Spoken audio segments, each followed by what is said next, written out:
the sort of base, or the sort of beginning of this research and this art series um, developed yet again about sort of doing a deep dive and trying to understand um, the sort of technological underpinnings for how the way in which we experience mediated visual communication today.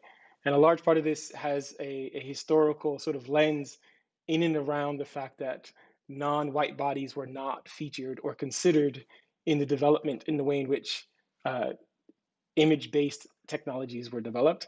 And so where we find ourselves is sort of a repetition of this said history from analog content to digital content, which is where we are today. And so that's where this talk will come from.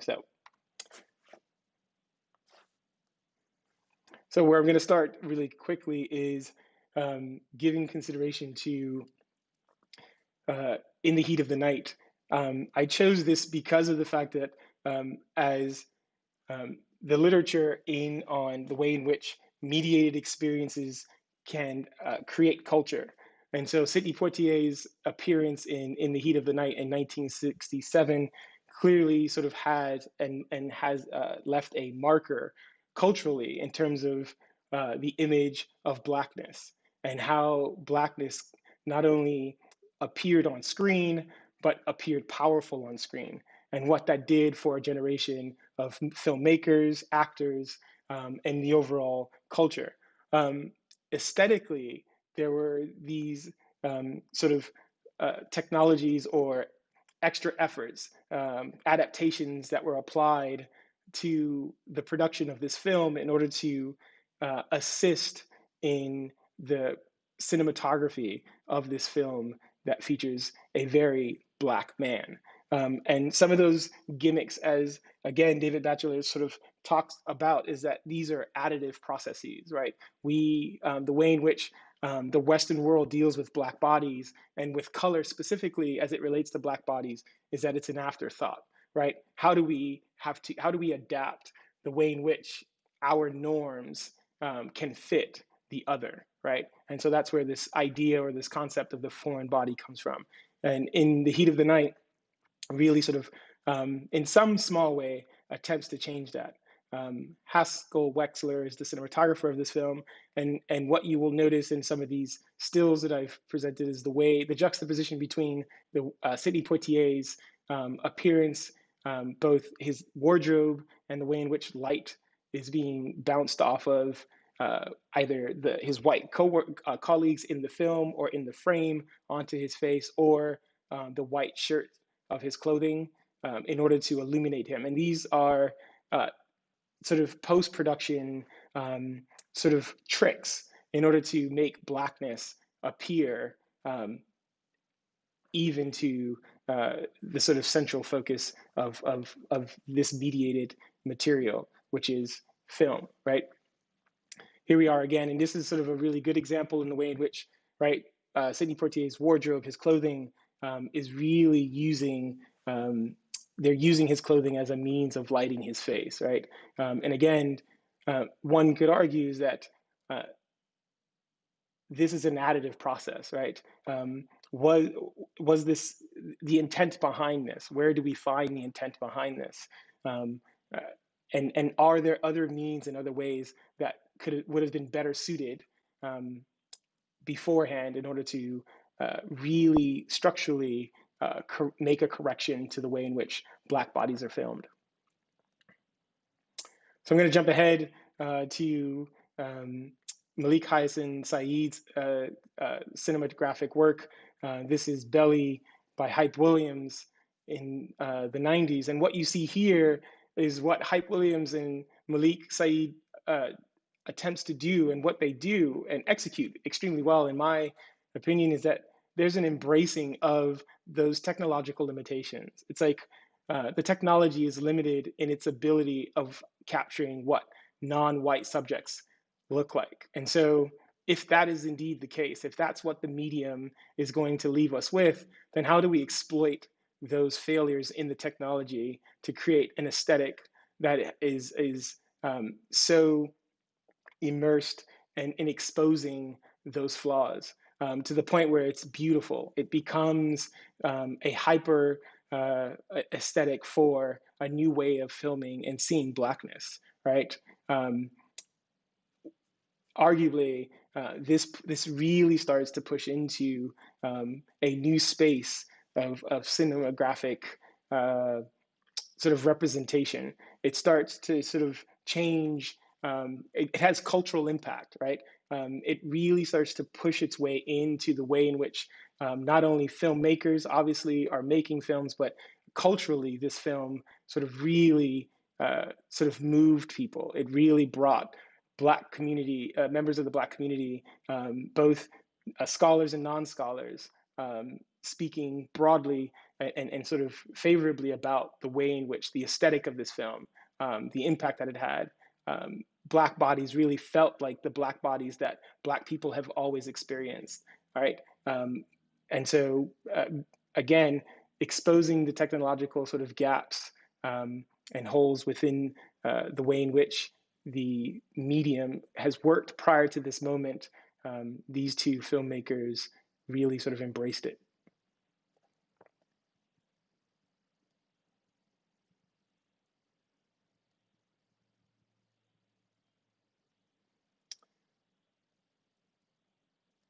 Um, Coming fast forward to 2013, this is Andrew DeSumo and Bradford Young's project, Mother of George. And again, what's interesting, what becomes interesting here, and this becomes the real sort of jumping off point for my own research, is sort of considering and thinking yet again about using the technology or the limitations of it and exploiting it for all it's worth. How do we sort of like, again, redefine a visual sensibility that is unlike, that is unlike what sort of the history of film, the history of video production has given us before. And so, again, these two filmmakers really sort of dig deep within their craft. And these are not sort of, this becomes a breaking point where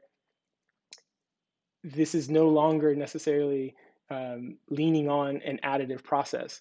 This is sort of just allowing for, yet again, a lived experience to be recorded and then shared through the filmic process, right? And so that's where Mother of George really starts to push beyond sort of what people would have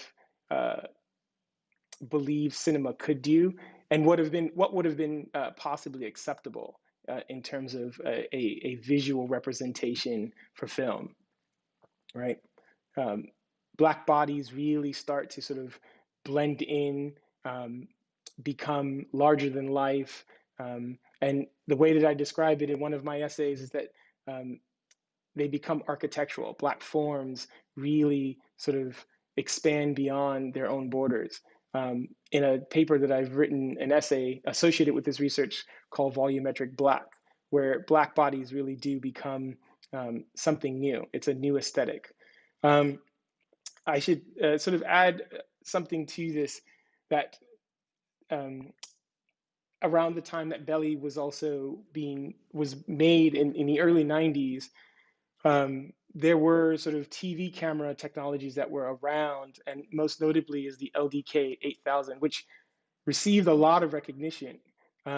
What's interesting about that is that technologically what it did is that it incorporated in this camera a two-chip system, one that was specifically blue bias. So it had a two RGB sort of CMOS recording system, one being blue bias, so that black bodies would sort of appear more natural or more quote unquote normal. And the productions that were using that, those early adopters were the Oprah Winfrey Show and BET were some of the early adopters. That said, for technology that was supposed to be so groundbreaking and revolutionary, in the manual for the LDK camera, it's 122 pages long, and there is only a quarter of one page that talks about this technology, which they call skin detail. It's a blurb that's written in the manual about how to use this feature called skin detail. And that blurb is also sort of broken up and shared um, with how this feature for skin detail could be used for showing or accentuating texture of a soccer field. So I raise this point only to underscore the fact that even when it seems the technology was being created in consideration of non-white subjects, their own literature in the manual of operation doesn't even describe how to appropriately apply it to non-white bodies. And so, yeah, I think adding that, giving some context and background for how both the evolution of the technology, the aesthetics that we were sort of in the West, that we were all sort of groomed to sort of experience and to believe to be the norm doesn't necessarily hold true. And the research sort of definitely pushes back against that. So now I'm going to jump into the work. So that was just sort of a quick snapshot of how this work was developed in terms of my research and thinking about the aesthetic of Blackness in sort of the most popular mediated space at the time, and perhaps even still now, is cinema, right? And cinema being it. And then thinking about digital cinema, more specifically thinking about the apparatuses that help present cinema and present screen-based content in general. We obviously are in the digital age. We're not going back. And so what does that look like moving forward, right? If the way in which we experience the world is forever turned into this mediated process of screen-based technologies, how do we create or push back against a system, a technological system that is predicated on non-inclusion of non-white bodies? And so what came out of this was the first iteration of Coded Black, which is the sort of early sort of making or structure of this project was just sort of doing some creative coding. And what I originally did was create this algorithm because I was curious as to how many tones or shades of brown exist within the hexadecimal range.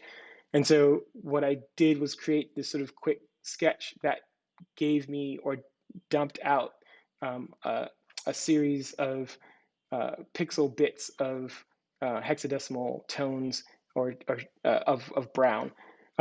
If you, in order to get the average, what I did was sort of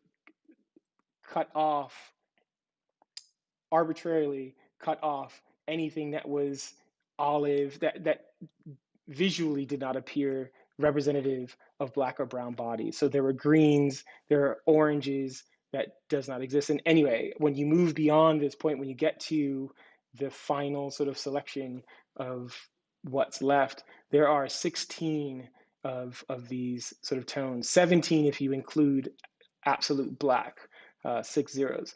And so what I was curious about is whether or not the totality of Black culture, of Blackness through mediated screen-based technology is truly representative through 16 colors. And so that was just sort of an interesting moment of inquiry, of really trying to get to a better understanding technologically of what this looks like and how is this represented in a more sort of direct form. And so where I went from there was sort of taking a series of images, video and photographic images of black and brown bodies, and then juxtapose those black and brown bodies against creating essentially a color bar system, quite literally, a color barred system of black and brown bodies to see if there were any sort of relation between those 16 hexadecimal colors of brown tones, or whether there was a comparison or relationship between them and non-white bodies. And so what you see, and I'll show you the video version of this, but in these stills is this juxtaposition this sort of stark contrast between these sort of color bars of the hexadecimal colors of brown, and then sort of a montage of recorded black and brown bodies behind it. And so there is this sort of really stark comparison that it's hard to ignore. Once this was done, once I got to this point and realizing that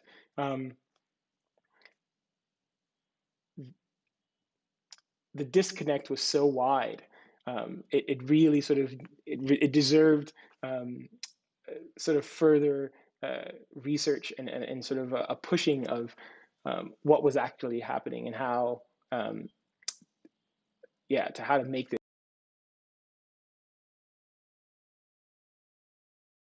this sort of more of a tactile experience. And so what you see here is this is the sort of coded black, the first sort of iteration of that project. And again, these are a sequence of these 16 hexadecimal color bars sort of moving over a sort of edit series of black and brown recorded and photographic bodies. So then after producing that, what I was curious about is, again, exploiting the sort of limitations of the technology. And so in this video here, what I have is I use 7 different cameras spanning across 15 years of varying resolutions, and to really sort of, again, use the technology as it exists to push beyond and sort of exploit its limitations. Looking at the pixel breakup is what I'm looking for. And so recording black and brown bodies at various distances using various cameras of varying capabilities to really sort of get a granular level of the pixel sort of makeup. And then this became the sort of momentum for the second iteration of this project. And this is the featured piece that will be screened tomorrow. And so this is the coded black second iteration. And what this does is that it's an image processor that can work in 2 phases. One is that it can use pre-recorded footage, which is what is streamed on the website or will be streamed. And then there's a live recorded version that can also function with a camera. And so this image processor combs through in real time the video footage that's being seen or processed, and looks for and appends as it finds it. It appends those 16 hexadecimal colors when it finds it to the left side of the screen. And sort of, so what it's doing is trying to identify whether or not those pixels exist within these recorded bits of frames, recorded footage. And when it does find them, it sort of, it marks them onto the screen. It sort of burns them in momentarily. And so I'll watch a little bit of this, and so you can get a sense of what this looks like. And so again, really sort of using the varying resolutions and seeing whether resolution plays a difference, whether distance plays a role in the way in which these technologies really sort of function and what they're supposed to do, right? And I guess the real sort of underpinning behind all of this is to sort of think about a reflection of a group of people, a reflection of a culture, right? If you are not represented or you don't see yourself in a culture, let alone accurately displayed, what does that do to said culture, right? How does it alter that culture? In what ways? And so that's sort of where this aim is. So this led into an experimental sort of series of works, and sort of basically thinking about 90s television and remaking 90s television. And so this is another sort of creative coding sketch that basically sort of takes a series of 90s and early 2000 television shows, and sort of it's looking for white skin tones and attempting to replace them, right? And so this series was sort of just sort of it was about if 90s television looks like me. And again, this is about the lack of representation, right? And what that looks like. And sort of also taking into consideration of what Richard Dyer refers to as white centricity of the aesthetic technology of photographic media, right? There is the lack of black bodies on television throughout the history of television up until the present moment, one would argue, was really based in this. And he refers to the project of moving beyond this point of of white centrality to really sort of be moved off of its pedestal will require what he refers to as the project of making whiteness strange. And so this is sort of this work really sort of pushes and transgresses in that space, right? Um, how how do we create an aesthetic for blackness that is unapologetic, um, but simultaneously sort of reclaim space um, that once existed, right? That there was space where these sort of conversations could have existed, where the sort of conversations around equity and the conversations of how equity in specifically in technology and in media could have been had. And so if we are going to have them now, we should look back. There are good reasons for looking back and making corrections, or at least acknowledging the absence of equity within those experiences. So then that all led into this other body of work. So once I created those algorithms, those sort of sketches, creative sketches, and realized that I can sort of pull color out of existing images, right? So these are pre-recorded images that I can extract color from.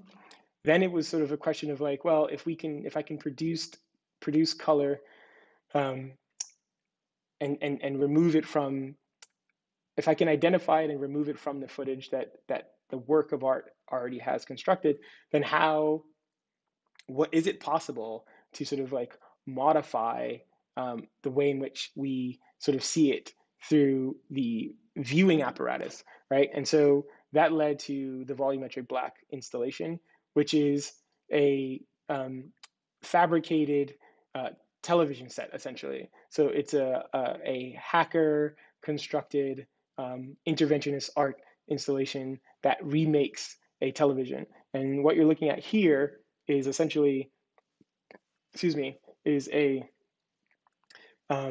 LCD screen that has been completely stripped apart and then remade. And instead of replacing the white LEDs that most LED televisions, consumer-based televisions use as a default, illuminating all images with white light, I use RGB light and use those 16 hexadecimal colors of brown. And so what you get in these stills, these are all brown bodies recorded on variations of those 16 hexadecimal colors of brown tones illuminated, as opposed to using white light. So I should also mention that of late, the newest Apple XDR display system has replaced, it does not use white LEDs, it uses blue LEDs to illuminate from behind. So its LED matrix system is constructed of a blue LEDs. And so again, it is not as if we don't know that white light is not necessarily the best way for illuminating images, let alone black bodies. It's really about whether or not we want to change those structures. And so anyway, this project, this installation, is an experiment in interventionist sort of art construction that really sort of questions and forces people to sort of reconsider the possibility that perhaps all of the images that we've ever seen of ourselves, for those of us who are not white, for all of the images that we've seen of ourselves reflected back at us through television and cinema, perhaps that is not what we really look like. Perhaps that's not the true light that we should be seen in. And so that's what this work attempts to display. And it's not to say that that my interpretation is a new standard. What I'm saying is that white light is definitely not the standard. That should not be the standard. We should keep searching and keep innovating to look for new ways of viewing non-white bodies. And so here we have a quick video of what the installation looks like in real time. And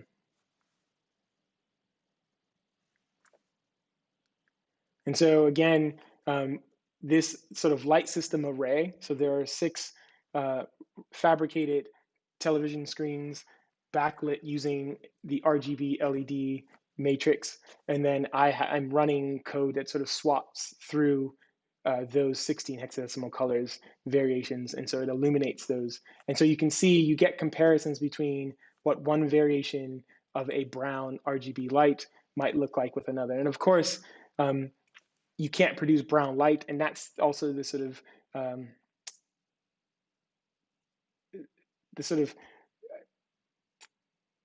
failure of this, right? Is that brown light can't be produced. You can't produce brown with light. However, this is just sort of an approximation in that endeavor, right? And even though that there's, brown light doesn't actually exist, what you do get are these variants that perhaps just sort of offer something slightly different and perhaps more interesting. So where the research is currently is that I have been developing, so the first stage was the Coded Black project, and identifying and sort of synthesizing or narrowing down what hexadecimal code or RGB spectrums could construct. And then the other part of that was about viewing it and constructing a viewing apparatus of what that could look like. So once I sort of developed this idea of like, okay, so I can identify, and I found and identified what those those 16 hexadecimal colors look like, then constructing an apparatus that could play back footage.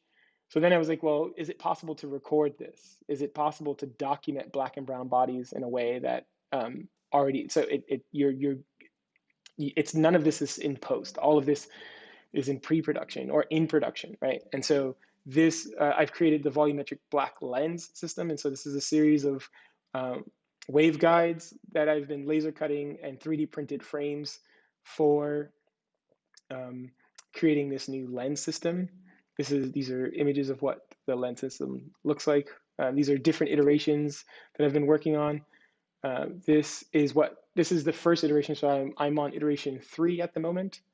And this is what iteration 1 of the volumetric black lens looks like. And so this the idea is that this would fit over your camera. This would be the lens of your camera, and it would use tinted light. This sort of these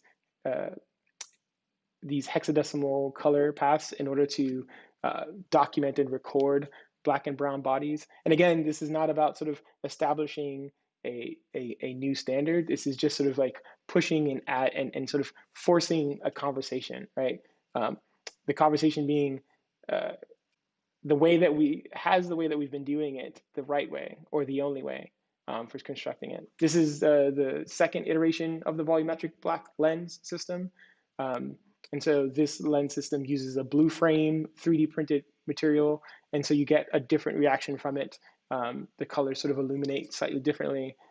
The waveguide actually takes the light slightly better than in the previous version. And so there's a lot of testing that's still ongoing. I guess where the way that I would sort of frame this work is that the work remains in this sort of like space of interventionist art and research.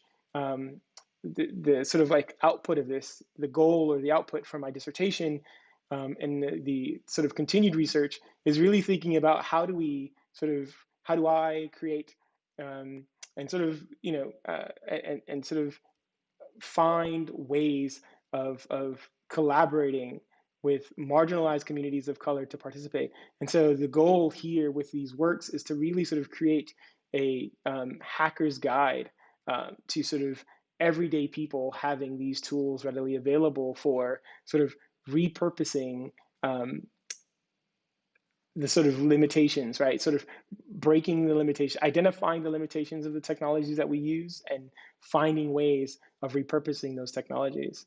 And where I will leave this is sort of paraphrasing Audre Lorde in saying that my proficiency of the master's code will never properly debug the master's OS, because in some way or form, he will only monetize it for the police state to further surveil Black bodies. And so, yeah, thank you.